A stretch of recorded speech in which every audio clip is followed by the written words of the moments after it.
Todd, then Ravi. Luke, it took some time, but you saw some shots fall tonight inside at home.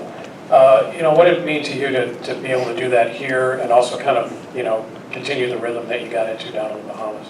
Yeah, it's just a testament to the process. I believe in myself, and I know that I'm one of the best shooters in the conference, and I feel that way every day. So I go through the same routine I do every day, regardless if I shoot well, if I don't shoot well, and approach the game that way. So, it was good to see shots go down. I got to give a shout out to my teammates. I think we really moved the ball well in transition. When you get easy transition threes, it kind of gets you into a rhythm of the game. So being able to see some go down at home is definitely great for the confidence, and I think everybody benefits because you saw Miles get downhill.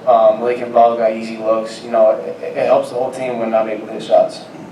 Ravi, then Zach. Yeah, Luke, just even go back to your AAU days, you were a guy who, when you get your feet set, you're going to make a good percentage. How impactful is it when you guys kind of run some stuff, maybe you're just running, you get to your spots, you just be able to find a spot, get set, be ready to go? Yeah, it's super important. Transition buckets are one of the most important parts of the game on offense. It's when the defense isn't set, and it's kind of a free-for-all. So being able to get my feet set in transition and be able to knock down those shots is huge for our team. That's something that I wasn't really able to do at home for the first whatever amount of games, but Coach Woodson and my teammates still have faith in me. Every time I miss a shot, it's give me a high five and say, you're the best shooter that we know. Like, this is what you do. So it's a lot of confidence that they give me, and I'm very appreciative of that. And I think it's a good thing. Zach, and then Luke. Well, Malik, I guess from your perspective, just having somebody like Luke that can microwave offense off the bench and can't just be one of those players that can just kind of in 3 or 4 possessions just put 9 points up on the board really fast. Just what does that do when you've got that in the starting lineup, and then also coming off the bench, being able to run the open floor, being able to score quickly in bunches through player? Yeah, like you said, it just opens up for everybody. Whether Miles hitting downhill, open up little drop-offs to the bigs and stuff like that. But it's not only just in the game.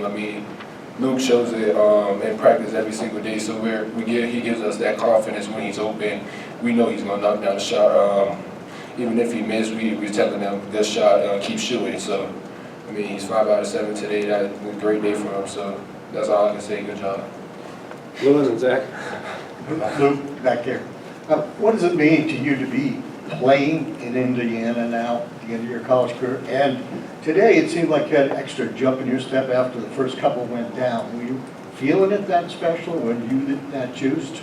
Yeah, it's super special. The first game that I played at home was kind of it was kind of cool. It was like a shock. I have pictures from me behind the bench at the game, sitting in my uncle's seats from when I was like 10 years old. So to be able to wear the candy stripes and go out there and play, it's a dream come true. And I hope people realize that when I go out there and play. I play as hard as I possibly can every time I'm on the court to try and represent this program the way it should be represented. So being able to go out there and put that mentality with actually being able to hit a couple shots now is definitely a good thing.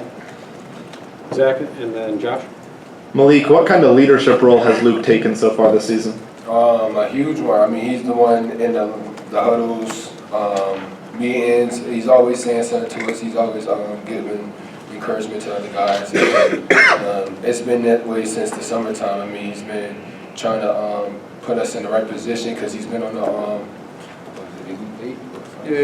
Elite 18. My bad, I'm sorry. And he just knows what it takes to get to that stage. So just having Luke Goode as one of our leaders on the team, it just helps us out a lot. Josh, and then Matt.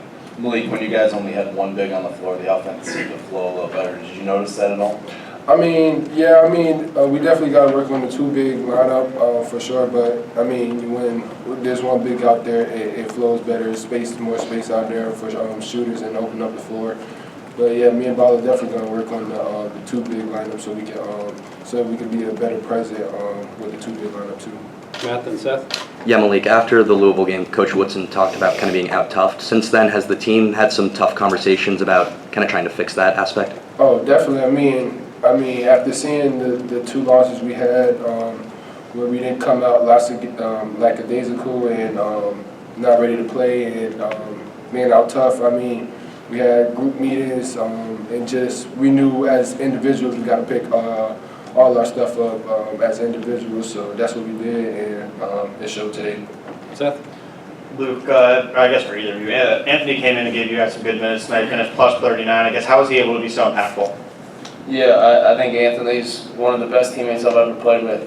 You know, he's put in tough positions all the time, you know, being in the lineup, out of the lineup, being called on last year and making big plays. I remember sitting in the living room and watching him come in for that 3-game stretch and literally winning the game for the team, all 3 games. So, you know, when you got a guy like that you can depend on, that's so selfless to, you know, take a step back and not get any minutes and still be a great teammate, and then to come in and affect the game like he did today, I mean, it's special. You know, he played 25 minutes this game after not playing, you know, a single minute in the Bahamas, and he was still a great teammate. So when you have that, and you have that winning mentality, you know, it really helps everybody else realize, you know, it's bigger than themselves, and that's the selflessness that we need to keep portraying to the rest of the team and the rest of the guys.